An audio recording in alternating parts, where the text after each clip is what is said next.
ଆଜିର ଗଣିତ କାଳାଂଶକୁ ସମସ୍ତଙ୍କୁ ସୁସ୍ୱାଗତ। ପିଲାମାନେ, ଗତ କାଳାଂଶରେ ଆମେ ସମହର ବିଶିଷ୍ଟ ଭଗ୍ନାଂଶ ମଧ୍ୟରେ ବଡ଼ ସାନ ଜାଣିଥିଲେ। ତ ଆଜି ଆମେ ସମଲବ ବିଶିଷ୍ଟ ଭଗ୍ନାଂଶ ସଂଖ୍ୟା ମଧ୍ୟରେ ବଡ଼ ସାନ ଜାଣିବା। ପିଲାମାନେ, ପିଣ୍ଟୁ ଓ ଚିଣ୍ଟୁ 4ଟି ସମାନ ଆକାରର କାଗଜ ପଟି ନେଲେ ଓ ସେଗୁଡ଼ିକୁ 1, 2, 3 ଓ 4 ସଂଖ୍ୟା ଲେଖି ଚିହ୍ନିତ କଲେ। ପ୍ରତ୍ୟେକ କାଗଜ ପଟିକୁ ବିଭିନ୍ନ ସଂଖ୍ୟକ ସମାନ ଭାବରେ ଭାଗ କଲେ। ପ୍ରତ୍ୟେକ ପଟିରୁ ଗୋଟିଏ ଭାଗକୁ ପେନସିଲରେ ରଙ୍ଗ କଲେ। ତ ପିଣ୍ଟୁ ଚିଣ୍ଟୁକୁ 1ମ ଓ 2 ପଟି ଦୁଇଟି ଦେଖାଇ ପଚାରିଲା, କହିଲେ ଚିଣ୍ଟୁ, କେଉଁ ପଟିର ରଙ୍ଗୀନ ଅଂଶ ଅଧିକ? ଚିଣ୍ଟୁ ଉତ୍ତର ଦେଲା, 1ମ ପଟିର ରଙ୍ଗୀନ ଅଂଶ ଅଧିକ। ପୁଣି ପିଣ୍ଟୁ ପଚାରିଲା, ତେବେ କହିଲୁ ଚିଣ୍ଟୁ, 1/2 ଓ 1/4 ମଧ୍ୟରେ କିଏ ବଡ଼? ଚିଣ୍ଟୁ ପଟିର ରଙ୍ଗୀନ ଅଂଶକୁ ଦେଖି ତ ଜାଣିଯାଉଛି 1/4 ଠାରୁ 1/2 ବଡ଼। ମାତ୍ର ଏ ଭଗ୍ନ ସଂଖ୍ୟା ଦୁଇଟିର ହର ସମାନ ନାହିଁ। ତେବେ କାଗଜ ପଟି ନ ଦେଖି ବଡ଼ ସାନ କେମିତି ଜାଣିବା?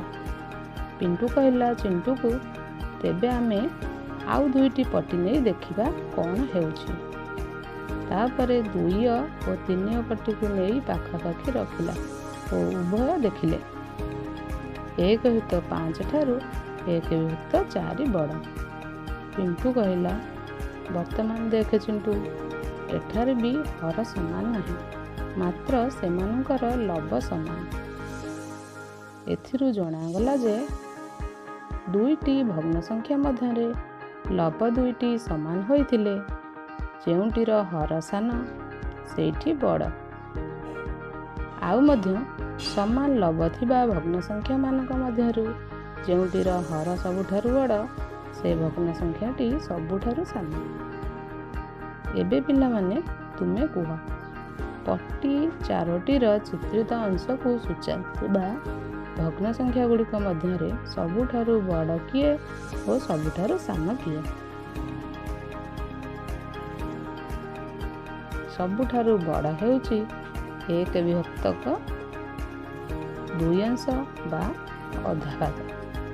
ସବୁଠାରୁ ସାନ ହେଉଛି 1/8 ଅଂଶ ବା 1/8 ଭାଗ।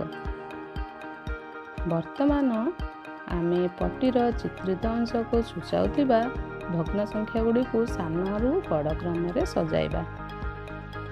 ଏବେ ପିଲାମାନେ ଦେଖ, ତୁମେମାନେ ସମସ୍ତେ ଜାଣିଛ ଯେ ବଡ଼ ଚିହ୍ନ ଏପରି, ସାନ ଚିହ୍ନ ଏପରି ଅଟେ।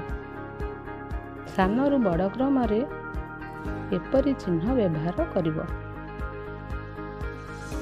1/8 ଠାରୁ 1/5 ବଡ଼, 1/5 ଠାରୁ 1/4 ବଡ଼, 1/4 ଠାରୁ 1/2 ବଡ଼। ଏହିପରି ଭାବରେ ସାନରୁ ବଡ଼ କ୍ରମରେ ସଜାଇ ଲେଖିବ। ତ ପିଲାମାନେ, ତୁମ ବହିର ଅଭ୍ୟାସ କାର୍ଯ୍ୟ 125 ପୃଷ୍ଠାରୁ 127 ପୃଷ୍ଠା ମଧ୍ୟରେ ଥିବା ପାଠକୁ ତୁମେମାନେ ଅଭ୍ୟାସ କରିବ। ନ ଆସୁଥିବା ପାଠକୁ ପଚାରି ବୁଝିବ। ଆଜି ପାଇଁ ଗଣିତ କାଳାଂଶ ଏତିକି। ସମସ୍ତଙ୍କୁ ଧନ୍ୟବାଦ।